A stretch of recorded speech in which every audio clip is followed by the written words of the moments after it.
এখন প্রথমে আমাদের আজকের কার্যসূচি হচ্ছে আমাদের পূর্ব ঘোষিত অনুযায়ী আমাদের যে আজকে যে 18ই মার্চ আমরা অধ্যক্ষ যে নির্বাচন সেটা আজকে আমরা প্রথমেই কর্মসূচি আমরা শুরু করছি।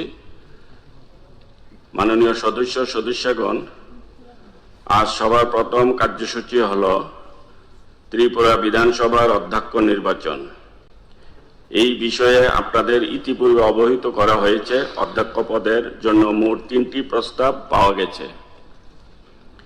মাননীয় সদস্য শ্রী রামপদ জমাতিয়ার নাম প্রস্তাব করে 3টি প্রস্তাব গৃহীত হয়েছে।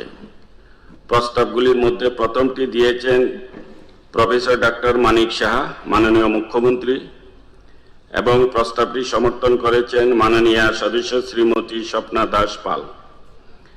দ্বিতীয়টি দিয়েছেন মাননীয় মন্ত্রী শ্রী অনিমেষ দেববর্মা এবং এটি সমর্থন করেছেন মাননীয় সদস্য শ্রী চিত্তরঞ্জন দেববর্মা, এবং তৃতীয়টি দিয়েছেন মাননীয় মন্ত্রী শ্রী শুক্লাচরণ নোয়াতিয়া এবং এটি সমর্থন করেছেন মাননীয় সরকারি মুখ্য সচেতক শ্রীমতী কল্যাণী সাহা রায়। প্রস্তাবগুলি পরীক্ষা নিরীক্ষা করে বৈধ বলে বিবেচিত হয়েছে।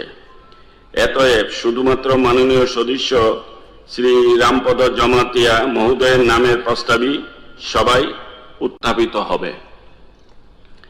এখন আমি অনুরোধ করব যে কোনো একজন প্রস্তাবক যেন ওই সংক্রান্ত প্রস্তাবটি সবাই উত্থাপন করেন। মাননীয় মুখ্যমন্ত্রীকে বলছি। মাননীয় ভারপ্রাপ্ত অধ্যক্ষ মহোদয়, আমি মাননীয় ভারপ্রাপ্ত অধ্যক্ষ মহোদয় ত্রিপুরা বিধানসভার অধ্যক্ষ পদের জন্য মাননীয় সদস্য শ্রী রামপদ জমাতিয়া মহোদয়ের নাম উল্লেখ করে আমি একটি প্রস্তাব উত্থাপন করছি। আমার প্রস্তাবটি হল that sir Rampada Jamatia, member of the Tripura legislative assembly, be elected as the Speaker of the Tripura Legislative Assembly.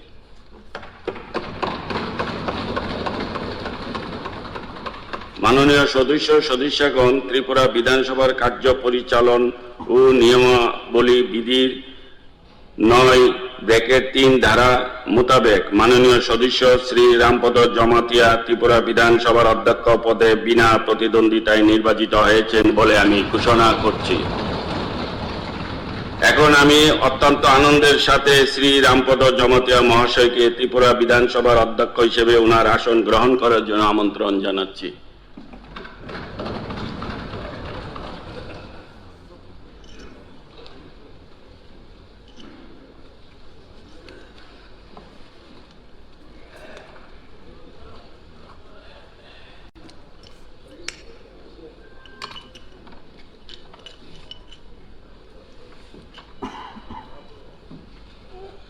এদিকে